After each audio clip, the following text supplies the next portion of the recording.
Donc, je vous reconnais pour prendre la parole pour 7 minutes 30. Merci, Madame la Présidente. Je vais réserver mon 7 minutes 30 à autre chose que simplement dire que tout est mauvais dans ce budget-là. Je pense que les Québécois en ont assez des partis d'un côté ou de l'autre qui disent que tout ce que l'autre a fait est méchant, est mauvais, et que tout ce qu'on reproche est moins grave que ce qui a été fait en 92 ou en 76. Donc, je vais passer plutôt le budget en révision rapide avec les mêmes sections que le ministre lui-même a choisi de déterminer comme étant les sections principales de son budget.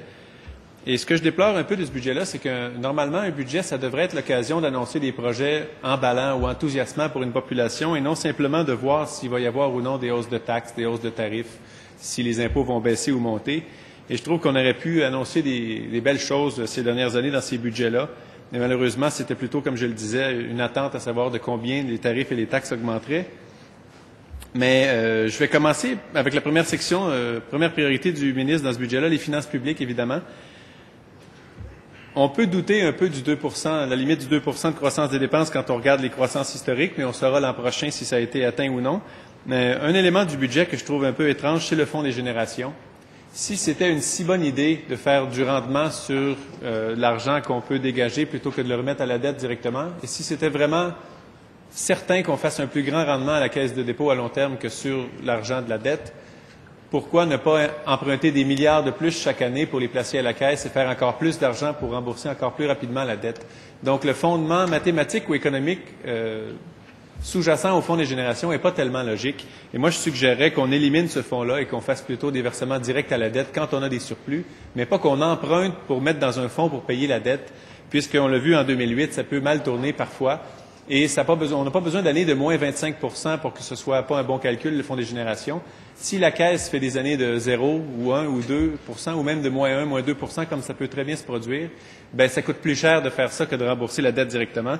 Et juste pour vous donner une idée, depuis sa mise sur pied, en fait, le Fonds des générations a cru de 4 milliards de dollars, pendant que la dette, elle, a cru de 40 milliards de dollars. Donc, c'est 10 fois plus à la dette qu'il y a dans le Fonds des générations.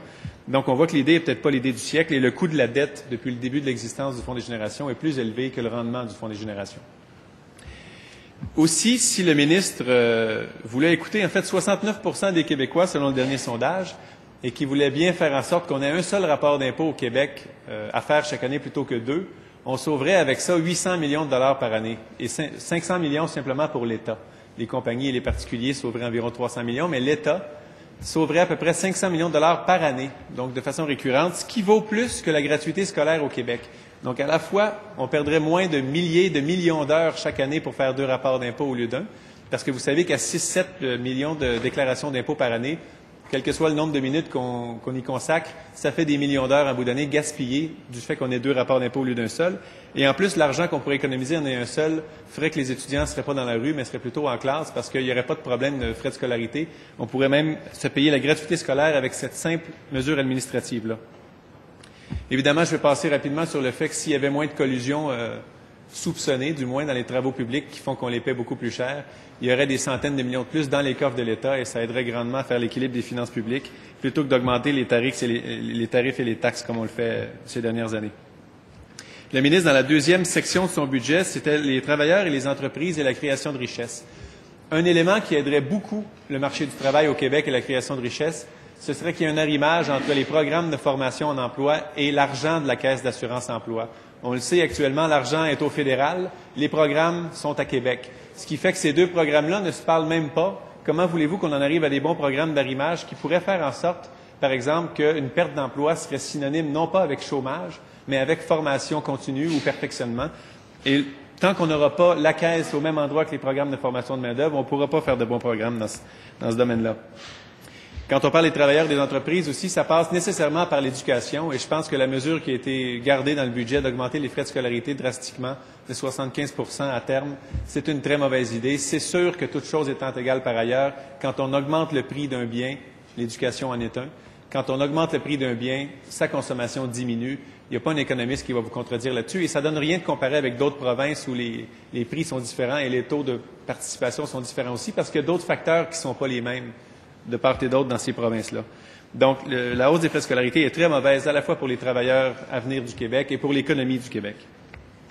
Ressources naturelles, troisième grande section du budget.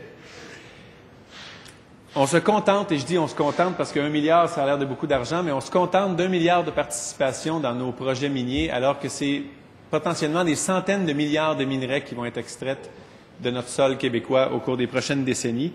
Et ce milliard-là paraît bien maigre et à Option nationale, on serait fortement favorable à la nationalisation des ressources naturelles, comme Hydro-Québec l'a été. La nationalisation, c'est pas d'exclure tout le secteur privé, c'est de travailler en collaboration avec le secteur privé, mais c'est l'État qui est maître d'œuvre, qui décide de quels projets vont de l'avant et de comment les richesses vont être réparties.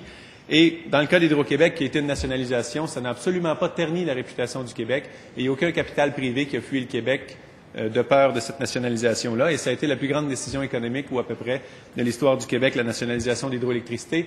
Il serait grand temps qu'on fasse la même chose avec nos ressources naturelles en général.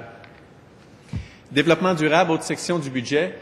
J'accueille favorablement l'instauration d'une bourse du carbone ou d'un système similaire, sauf qu'encore une fois, si le Québec était un pays, on ferait des centaines de millions, voire des milliards avec une bourse comme celle-là, parce que on est relativement avancé sur le plan environnemental. Comme simple province d'un pays pollueur qu'est le Canada, parce qu'il y a les sables bitumineux en Alberta en grande partie, on va payer notre quote-part de la pollution canadienne plutôt que de recevoir de l'argent comme pays relativement propre et vert sur le plan environnemental. Donc, encore une fois, un aspect environnemental et économique bénéfique, en fait, ou un argument qui montre clairement que la souveraineté serait bénéfique sur ce plan-là encore. Je vais mettre dans le développement durable, développement des régions aussi en général. On voit qu'il y a un maigre 165 millions sur 5 ans. Mais encore une fois, si on devenait souverain, les 50 milliards qu'on envoie à Ottawa devraient être répartis et décentralisés à travers le Québec parce que c'est sûr que ce ne serait pas géré de façon centrale à partir de la ville de Québec. Donc, les régions auraient beaucoup plus de responsabilités et de budget dans un Québec souverain. Les deux dernières sections, aînés et préparer la retraite, je vais passer rapidement, il ne me reste plus beaucoup de temps. J'aimerais savoir pourquoi ou qui, en fait, va administrer les fonds de retraite, le RVER, le régime volontaire d'épargne retraite. Est-ce qu'on a décidé de faire un cadeau aux sociétés d'assurance et de gestion privée ou est-ce que la Caisse de dépôt va avoir un rôle à jouer dans la gestion de ces programmes-là? J'aimerais savoir s'il y a des discussions qui ont eu lieu et qui va gérer cet argent-là, parce que ça va être une manne de plusieurs milliards de dollars.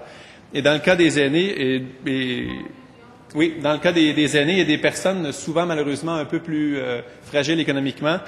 330 millions, c'est 1% du programme militaire d'avions de combat qu'on s'apprête à acheter au sein du Canada. Donc, je pense que les choix politiques dans ce budget-là n'étaient pas les bons. Merci, Madame la Présidente. Merci, Monsieur le député Denis Coleya-Masca.